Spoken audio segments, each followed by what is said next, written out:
শ্রী শ্রী ভাগবত গীতার দ্বিতীয় অধ্যায়ের দ্বিতীয় দিন শুরু করছি। আপনারা শুনুন। কথং ভীষ্ম মহং সংখ্যে দ্রোণোচ্চ মধুসূদন ইষুভি প্রতিযোৎসামি পূর্যাহা পরিশোদন। সে বহুপাদের গীতার গান। অর্জুন কহিলেন, মধুসূদন, কি আজ্ঞা করো তুমি মোরে? ভীষ্ম দ্রোণ গুরুজন তারে মারিবারে, পূজার যোগ্য যে তারা হন নিত্যকাল, তাদের শরীরে বাণ সুতীক্ষ্ণ ধারালো। অর্জুন বললেন, হে মধুসূদন, এই যুদ্ধক্ষেত্রে ভীষ্ম এবং দ্রোণের মতো পরম পূজনীয় ব্যক্তিদের কেমন করে আমি বাণের দ্বারা প্রতিদ্বন্দ্বিতা করব? পিতামহ ভীষ্ম এবং গুরুদেব দ্রোণাচার্যের মতো পুরুষেরা সর্বদাই পূজনীয়। যদি তাঁরা আক্রমণও করেন, তবুও তাদের প্রতি আক্রমণ করা উচিত নয়, এমনকি তাদের সঙ্গে তর্কযুদ্ধ করা উচিত নয়। এই হচ্ছে শিষ্টাচারের রীতি। তাই তাদের হত্যা করার মানুষে অর্জুন কিভাবে তাদের প্রতি সুতীক্ষ্ণ স্বর নিক্ষেপ করবেন? শ্রীকৃষ্ণ কি কখনো তার পিতামহ উগ্রসেন অথবা তার গুরুদেব সান্দীপনী মুনিকে আক্রমণ করতে সমর্থ হবেন? অর্জুন যুদ্ধ থেকে বিরত হবার জন্য শ্রীকৃষ্ণকে এই রকম যুক্তি প্রদর্শন করলেন। শুধু গুরু নহে, তারা মহানুভব হয় যারা। হত্যা করি তাদের সবারে, তদপেক্ষা ভিক্ষা ভালো, কাটিয়ে যাইবে কাল। মিথ্যা যুদ্ধ করাও আমারে, হত্যা এ মহাকাম। বিধি যে হইল বাম, এ যুদ্ধে গুরু হত্যা হবে। সে ভোগ রুধির মাখা, কেমনে করিব সখা? সে যুদ্ধ কে করিয়াছে কবে? আমার মহানুভব শিক্ষাগুরুদের জীবনহানি করে এই জগৎ ভোগ করার থেকে বরং ভিক্ষা করে জীবন ধারণ করা ভালো। তারা জড় জাগতিক লোভার্থী হলেও আমার গুরুজন। তাদের হত্যা করা হলে যুদ্ধলব্ধ ভোগ যে তাদের রক্তমাখা হবে।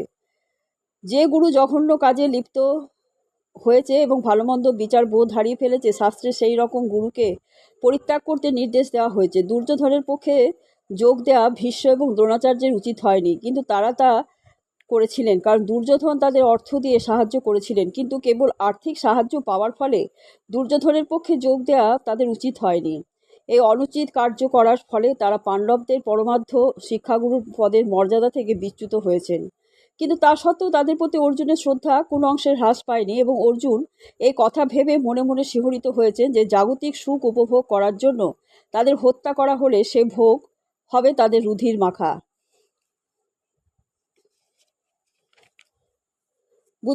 বুঝিতে পারি না ভালো, কোথায় গরিমা হলো? কোন কার্য জুয়ায় আমায়? কিবা আমি জয় করি, কিংবা আমি নিজে মরি, দুই নৌকো আমারে নাচায়। যাদের মরিয়া রণে বাঁচি বসে অকারণে, তারা সব আমার সম্মুখে। পুত্রগণ আর যত বন্ধুগণ, মরিলে সে হবে মোর দুঃখ। তাদের জয় করা শ্রেয় না, তাদের দ্বারা পরাজিত হওয়া শ্রেয়, তাও আমি বুঝতে পারছি না। এই রণাঙ্গনে আমাদের সামনে উপস্থিত হয়েছে ধৃতরাষ্ট্রের যে পুত্রেরা, তাদের হত্যা করা হলে আমাদের আর বেঁচে থাকতে ইচ্ছে করবে না। যুদ্ধ করাটা যদিও ক্ষত্রিয়ের ধর্ম, তবু অর্জুন স্থির করতে পারছিলেন না যে সে অনর্থক হিংসাত্মক যুদ্ধে রত হবেন না ভিক্ষাবৃত্তি গ্রহণ করে জীবন ধারণ করবেন। তিনি যদি তার শত্রুদের পরাজিত না করতেন, তাহলে ভিক্ষা করে জীবন ধারণ করা ছাড়া আর কোনো পথ ছিল না। আর তাছাড়া যুদ্ধে যে কোন পক্ষের জয় হবে তা কোনো নিশ্চয়তা ছিল না। যুদ্ধে পাণ্ডবদের জয় হলেও ধৃতরাষ্ট্রের পুত্রদের অবর্তমানে জীবন ধারণ করা তাদের পক্ষে নিতান্ত দুর্বিষহ হবে বলে অর্জুন মনে করেছিলেন। এদিক দিয়ে বিচার করলে এটা তাদের একরকম পরাজয়। অর্জুনের এই দূরদৃষ্টি সম্পূর্ণ বিবেচনা অবধারিতভাবে প্রমাণ করে যে তিনি কেবল মহৎ ভগবত তত্ত্বই ছিলেন না, ভগবত ভক্তই ছিলেন না, তিনি গভীর তত্ত্ব জ্ঞান সম্পন্ন পুরুষ ছিলেন, এবং তিনি তার মন এবং ইন্দ্রিয়কে সর্বতোভাবে সংযত করেছিলেন। তিনি ছিলেন রাজপুত্র, কিন্তু তা সত্ত্বেও তিনি ভিক্ষাবৃত্তি গ্রহণ করে জীবন ধারণ করতে মনস্থ করেছিলেন। এর মাধ্যমেও আমরা দেখতে পাই যে অন্তরে তিনি ছিলেন সম্পূর্ণ নিরাসক্ত।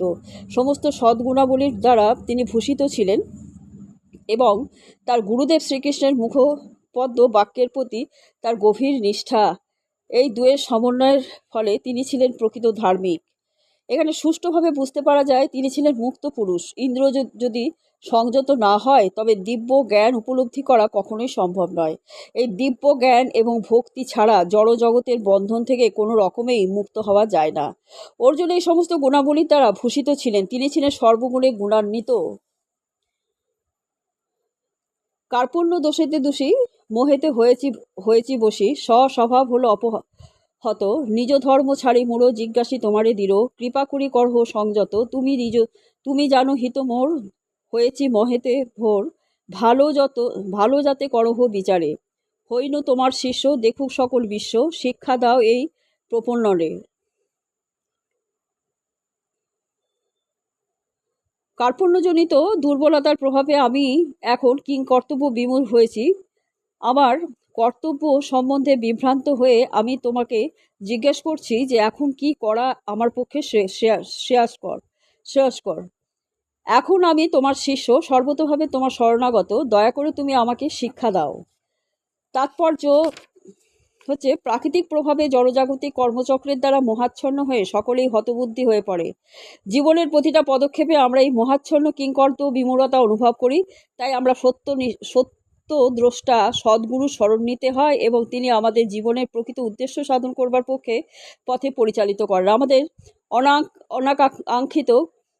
অনাকাঙ্ক্ষিত জড়জাগতিক যে ক্লেশ, তার থেকে পরিত্রাণ পাবার জন্য সদ্গুরু শরণাপন্ন হবার উপদেশ সমস্ত বৈদিক সাহিত্যে দেওয়া হয়েছে। জড়জাগতিক ক্লেশ হচ্ছে দাবানলের মতো, যা আপনা থেকে জ্বলে ওঠে, এই আগুন কেউ লাগায় না। ঠিক তেমনই জড়জীবনের ক্লেশের আবির্ভাব আপনা থেকেই হয় এবং তার ফলে আমরা হতবুদ্ধি হয়ে পড়ি। এটা কেউই চায় না। তবু অবধারিতভাবে আমাদের জীবনের প্রতিটি পদক্ষেপেই ক্লেশ জর্জরিত কিংকর্তব্য বিমূঢ়তার আগুন জ্বলে ওঠে। বৈদিক সাহিত্য তাই উপদেশ দিচ্ছে যে গুরু পরম্পরার ধারায় ভগবত তত্ত্ব জ্ঞান লাভ করেছেন যে সদ্গুরু, তার শরণাপন্ন হতে, কারণ সদ্গুরুর কাছে পারমার্থিক জ্ঞান লাভ করা যায়। এই শ্লোকে আমাদের উপদেশ দেওয়া হয়েছে জড়জগতের মোহের দ্বারা আবদ্ধ না থেকে সদ্গুরু শরণাপন্ন হতে হবে। জড়জগতের মোহের দ্বারা আচ্ছন্ন কে? যে মানুষ তার সমস্যাগুলো সম্বন্ধে অবগত নয়, সেই হচ্ছে মোহের দ্বারা আচ্ছন্ন। মোহাচ্ছন্ন মানুষের বর্ণনা করে বলা হয়েছে,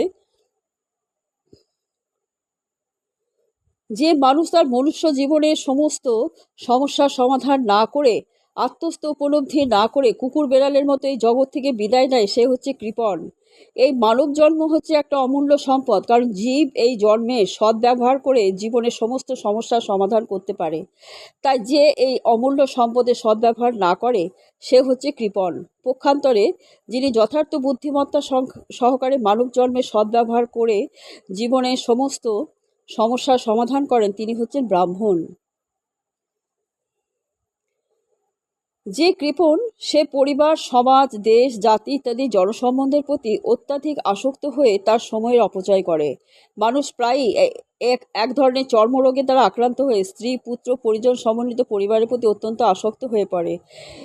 এই রোগকে চর্মরোগ বলা হয়, কারণ দেহের ভিত্তিতে বা চর্মের ভিত্তিতে এই আত্মীয়তার বন্ধন গড়ে ওঠে এবং এই বন্ধনের ফলে জীব অত্যন্ত ক্লেশদায়ক ভবযন্ত্রণা ভোগ করে। কৃপণ মনে করে সে তার পরিবারের তথাকথিত আত্মীয়দের মৃত্যুর হাত থেকে রক্ষা করবে, নয়তো সে মনে করে যে তার আত্মীয় স্বজন তাকে মৃত্যুর হাত থেকে রক্ষা করবে।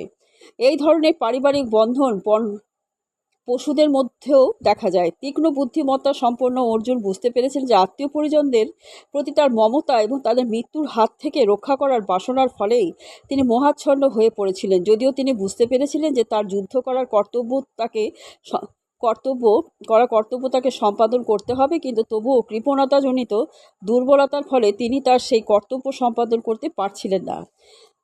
তাই তিনি পরম গুরু ভগবান শ্রীকৃষ্ণকে অনুনয় করছেন তার এই সমস্যার সমাধান করার উপায় প্রদর্শন করতে। তিনি ভগবান শ্রীকৃষ্ণের কাছে তার শিষ্যরূপে আত্মসমর্পণ করছেন। শ্রীকৃষ্ণকে তিনি তার বন্ধুরূপে সম্ভাষণ করছেন না। গুরু ও শিষ্যের মধ্যে যে কথা হয় তা অত্যন্ত গুরুত্বপূর্ণ এবং অর্জুন তাই গভীর গুরুত্বের সঙ্গে পরম গুরু শ্রীকৃষ্ণের সঙ্গে পরম তত্ত্ব দর্শনের আলোচনা করেছেন। শ্রীকৃষ্ণ হচ্ছেন ভগবদ গীতার আদি গুরু এবং অর্জুন হচ্ছে এই তত্ত্ব উপলব্ধিকারী প্রথম শিষ্য। অর্জুন কিভাবে ভগবদ গীতার জ্ঞান উপলব্ধি করেছিলেন তার ব্যাখ্যা ভগবদ গীতাতেই করা হয়েছে, কিন্তু তা সত্ত্বেও গর্ধব সদৃশ জড় পণ্ডিতেরা গীতার ব্যাখ্যা করে বলেন যে শ্রীকৃষ্ণ নামক কোনো পুরুষের কাছে আত্মসমর্পণ করার কোনো প্রয়োজনীয়তা নেই। শ্রীকৃষ্ণের অন্তঃস্থিত অপ্রকাশিত যে তত্ত্ব তাকে উপলব্ধি করাই হচ্ছে গীতার প্রকৃত শিক্ষা। শ্রীকৃষ্ণ হচ্ছেন অনাদির আদি পুরুষ, স্বয়ং ভগবান। তার অন্তর আর বাহিরের মধ্যে কোনো কোনো প্রভেদ নেই। তিনি সর্বব্যাপ্ত, সর্বশক্তিমান। কিন্তু এই জ্ঞান যার নেই, সে মহামূর্খের পক্ষে গীতার মর্ম উপলব্ধি করা কখনোই সম্ভব নয়। নহি প্রপশ্যামি সমামি মম পদুদ্দন যচ্ছ ক মুচ্ছন মিদ্রিয়ানাম অব্যাপ্য ভূমাবশ পত্ন মৃধং রাজ্যং সুরানাপমপি চাধিপত্যম। দেখি না আমি যে অন্ধ, তাহে বুদ্ধি অতি মন্দ। শোকানল নিভিবে কিভাবে, যে শোক জ্বালায় মোরে ইন্দ্রিয়াদি সব পড়ে। ভবরোগ কিরূপে ঘুচাবে, যদি পাই ত্রিভুবন রাজলক্ষ্মী সুলভন। অসপত্ন রাজ্যের বিকাশ, দেবলোকে আধিপত্য, তোমাকে কহিনু সত্য, নাহি হবে এ শোক বিনাশ। আমার ইন্দ্রিয়গুলিকে জ্বালিয়ে দিচ্ছে যে শোক, তা যে কিভাবে আমি দূর করব তা আমি জানি না। স্বর্গের দেবতাদের মতো আধিপত্য নিয়ে প্রতিদ্বন্দ্বিতাবিহীন রাজ্য এই পৃথিবীতে লাভ করলেও আমার এই শোকের বিনাশ হবে না। অর্জুন যদিও তার মতকে সুপ্রতিষ্ঠিত করবার প্রয়াসে ধর্মগত নীতিগত যুক্তির অবতারণা করছিলেন, কিন্তু তবুও যেন তিনি তার গুরু শ্রীকৃষ্ণের সাহায্য ছাড়া তার প্রকৃত সমস্যার সমাধান করতে পারছিলেন না। তিনি বুঝতে পারছিলেন যে সমস্ত সমস্যা তার সমস্ত সত্তাকে দগ্ধ করছিল। তার তথাকথিত জ্ঞানের সাহায্যে তিনি যে সমস্যার সমাধান করতে পারবেন না, তাই তিনি ভগবান শ্রীকৃষ্ণকে গুরুরূপে বরণ করে তার শরণাপন্ন হলেন। কেতাবী বিদ্যা, পাণ্ডিত্য, উচ্চপদ ইত্যাদি জীবনের প্রকৃত সমস্যার সমাধান কখনোই করতে পারে না। শ্রীকৃষ্ণের মতো গুরুর কৃপার ফলেই কেবল সমস্ত সমস্যার সমাধান হয়। তাই যে গুরু সর্বতভাবে কৃষ্ণ চেতনায় অমৃত আস্বাদন করেছেন তিনিই হচ্ছেন সদ্গুরু, এবং তিনিই কেবল পারেন মানব জীবনের সমস্ত সমস্যার সমাধান করতে। শ্রী চৈতন্য মহাপ্রভু বলেছেন, যিনি কৃষ্ণ তত্ত্ববেত্তা, তিনি ব্রাহ্মণই হন বা শূদ্রই হন, তিনি কেবল পারেন গুরু হতে।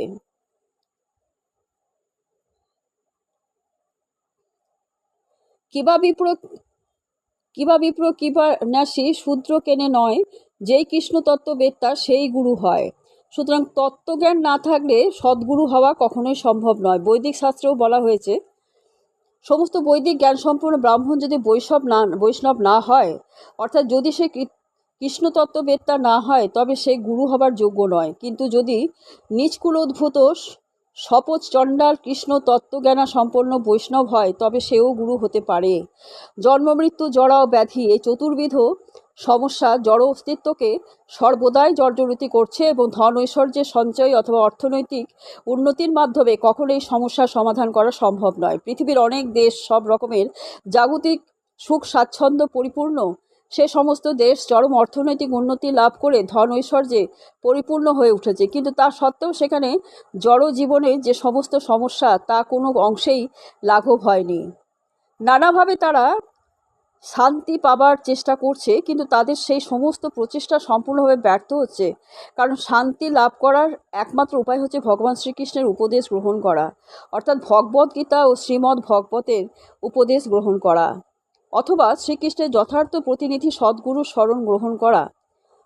যদি অর্থনৈতিক উন্নতি এবং জাগতিক সুখ স্বাচ্ছন্দ্য মানুষকে তার দুঃখ, দুর্দশা, নৈরাশ্য এবং শোক থেকে উদ্ধার করতে পারত, তবে অর্জুন বলতেন না যে ত্রিভুবনের আধিপত্য অথবা স্বর্গলোকের আধিপত্য লাভ করলেও তিনি শোক মুক্ত হতে পারবেন না। তাই তিনি ভগবান শ্রীকৃষ্ণের চরণার বিন্দের শরণাগত হয়েছিলেন। এইভাবে ভগবানের শরণাগত হলেই প্রকৃত সুখ ও শান্তি লাভ করা যায়। অর্থনৈতিক উন্নতি এবং জড়জগতের উপর আধিপত্য প্রকৃতির অঙ্গুলি হেলনে মুহূর্তের মধ্যেই ধূলিসাৎ হয়ে যেতে পারে।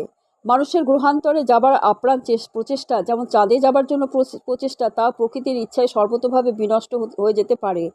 ভগবদ্গীতাতে বলা হয়েছে যে ক্ষীণে পূর্ণে মর্তা লোকং বিশন্তি, সমস্ত পূর্ণ কর্মের ফল শেষ হয়ে গেলে চরম সুখ ও সমৃদ্ধিপূর্ণ জীবন থেকে নিতান্ত নিম্ন স্তরের জীবনে পতিত হতে হয়। অনেক রাজনীতিবিদ এইভাবে অধঃপতিত হয়েছে, এবং এই ধরনের অধঃপতন কেবল দুঃখের কারণ হয়ে দাঁড়ায়। তাই আমরা যদি আমাদের মঙ্গলের জন্য সর্বাধিক শোকের নিরসন করতে চাই, তবে আমাদের অর্জুনের মতো ভগবান শ্রীকৃষ্ণের শরণাপন্ন হতে হবে। অর্জুন যেমন শ্রীকৃষ্ণকে তার সমস্ত সমস্যার সমাধান করতে অনুরোধ করেছিলেন, প্রতিটি মানুষেরই উচিত সেইভাবে ভগবানের শরণাগত হওয়া। এরই নাম কৃষ্ণ ভাবনামৃত বা কৃষ্ণ ভক্তি। বন্ধুরা, আজকে এই পর্যন্ত।